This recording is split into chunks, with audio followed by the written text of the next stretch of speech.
given, that's how we live it. Don't be mad at the system, it's simply how we've existed. I hear a lot of people talking like they politicians and choose to be an accountant because Hello, and welcome to Seek Truth, Speak Truth. Good day to you all, and I hope you're enjoying your day wherever you are on our beautiful planet, spherical one.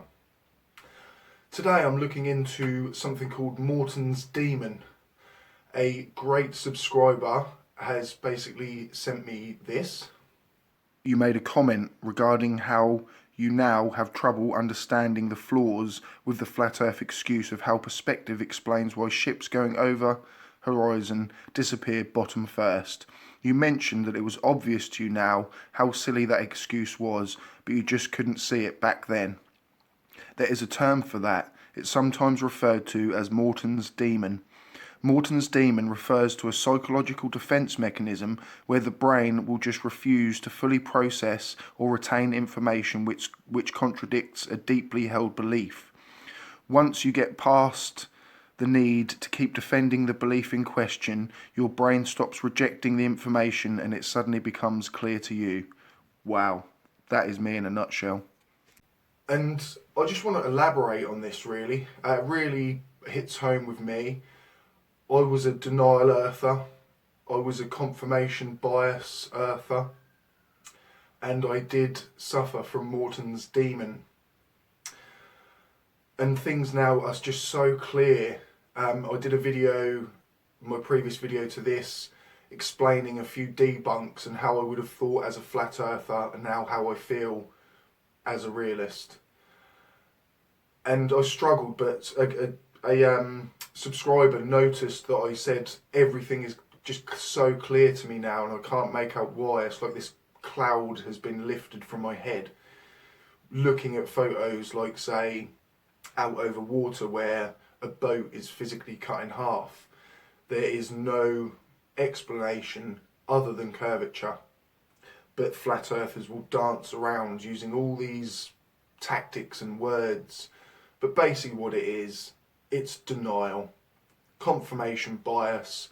You've heard someone say something once, it fits with what you believe, so you believe that one person over the 1,000 people telling you that you're wrong. Confirmation bias is rife in life anyway, I think. We confirm things that we want to confirm and we want to believe. So, like I always say to flat earthers, it is psychological.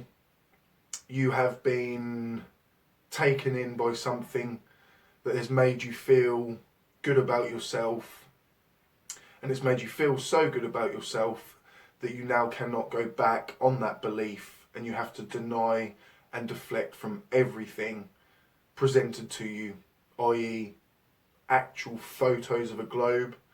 Nobody on this planet has ever said that they are fake images. Yet you will sit there and tout that they are CGI and there's not one photo of a globe, when we've actually got photographic evidence. It's confirmation bias. Water always finds its own level. Water can't stick around a spinning ball. Where's your evidence? Where is your evidence for all of that? There is none, because water does curve and it does stick around a spinning ball. I have evidence, I've got photos. What have you got? Not a lot, but you'll be using all your confirmation bias and denialism to twist away from the fact that you are wrong. If you believe the earth is flat, you are wrong. There's no other simpler way of explaining it. It is factually, physically a globe. There is no other way around it, no other possibility. Yet you think the earth is flat with no evidence whatsoever, not one piece of evidence. I dare you right now to show me one piece of evidence of a flat earth, and I know that you won't be able to. What you will show me will be a cherry-picked piece of something with confirmation bias within that. You only believe the earth is flat. You don't know it. I know we live on a sphere. That's the difference. So let's read through what Morton's demon is. Anything like this, I think, helps any debunkers, any commenters, because you're not arguing facts versus facts, you're arguing facts versus denial. So let's get round that psychological barrier that these flat earthers have that make them believe that they are right, when in reality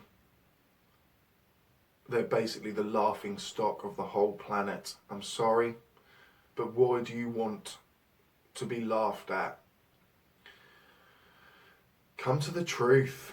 Come to the good side. Reality is where it's at. Science is where it's at. Accept it. Look into it. But don't confirm what you want because you want the earth to be flat. Morton's demons now. Confirmation bias, denialism, and Morton's demon. Science is a search for truth, but 3 filters can prevent the truth from becoming recognised. Anybody who has ever conducted research will be familiar with the problem of confirmation bias, hearing what you want to hear.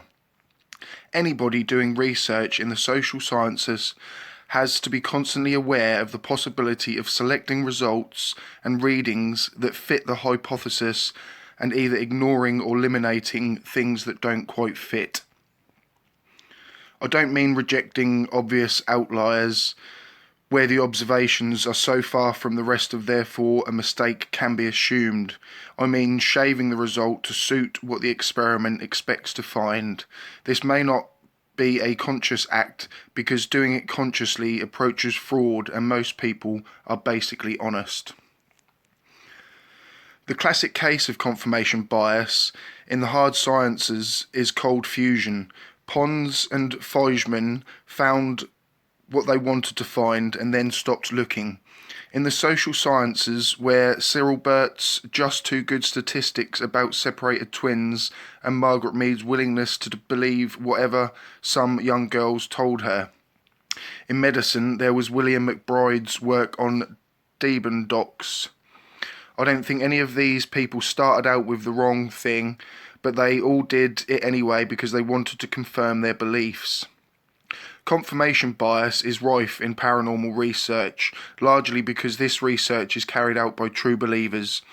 While there have been cases of deliberate fraud, the most common problem is testing it until some anomalies situation arises and then stopping and claiming evidence of psychic or paranormal powers.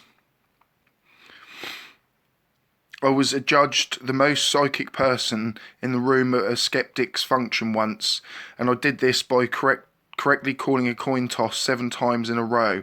To a paranormal researcher, this could be seen as evidence of my superpowers, but with about 120 people in the room, you would expect to take 6 or 7 tosses to eliminate everyone. After confirmation bias comes denial, where results or data that contradict beliefs are rejected. Again, this can be totally unconscious matter, but to be true, denial has to be deliberate. One aspect of denial is that often people will be presented with evidence that conflicts with what they already believe, but if it still agrees with their general belief system, they will accept it and consequently hold 2 contradictory opinions at the same time. The ability to hold 2 contradictory positions simultaneously and believe them both to be true is described by the word George Orwell invented in 1984, doublethink, which is defined as a power of holding 2 contradictory beliefs in one's mind simultaneously and accepting both of them. Anyone who can practice doublethink is going to be resistant to conflicting information because they can assimilate it without rejecting what they already know. Hopefully that was quite informative. That was very informative of me. You commenters teach me so much. This channel is about learning as I go, and I cannot thank you all enough for teaching the student. I am the student. Keep safe, keep it global, and enjoy the rest of your day. That's how we live.